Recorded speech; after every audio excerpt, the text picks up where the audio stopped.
Jei kas būtų pasakęs, kad dienos gale mano šiltnamis atrodys taip, nebūčiau patikėjusi. Taigi, kas šią šaltą dieną privertė mus užsiminėti daržininkystę? Buvo labai vėjuota, buvo itin šalta, o viskas dėl šitų nekontrolių, kurie ėmė ir pražydo. Reikėjo kažkurios išnešti nuo namų palangės. Jei paminte, praėjusią savaitę dar turėjome pievą, o štai po šio šeštadienio atsirado žemė ir daržas.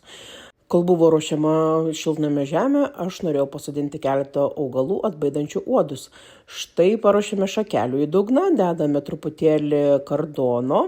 Na ir štai mūsų augintiniai.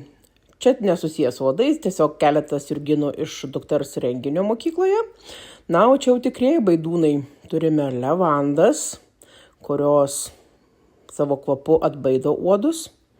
Kitas labai populiarus augalas atbaidymui yra palergonijos, serentis su savo aštriu kvapu, na ir keletas prieskonių. Štai yra čiobreliai, štai yra mėtos, na labai lankstusi, bet štai. Ir štai turime rozmariną. Na, negali viskas būti vien apie uodus, tai savo nusipirkome truputėlį braškių. Na ir tos labai skaniai kvepiančius gvazdikėlius. Paruošėme vazonus improvizuotus. Dedame pirmiausia jurginus, na ir tada jau komplektuojame pačias gėlytes. Manau, gavosi labai gražiai, na ir lauksime, kol viskas užsiplės, dar papildysime keletą prieskonių, bazilikų pavyzdžiui. Kol sodinau augalus šiltnamyje, iš seno pečiaus plyto atsirado takas.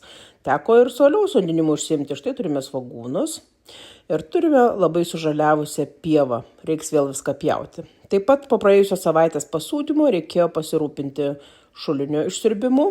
Žiūrėsime, kokia bus situacija po to. Žinoma, netrukus turėsime laistyti visus daržus, tai norisi, kad šulinys būtų tam pasiruošęs.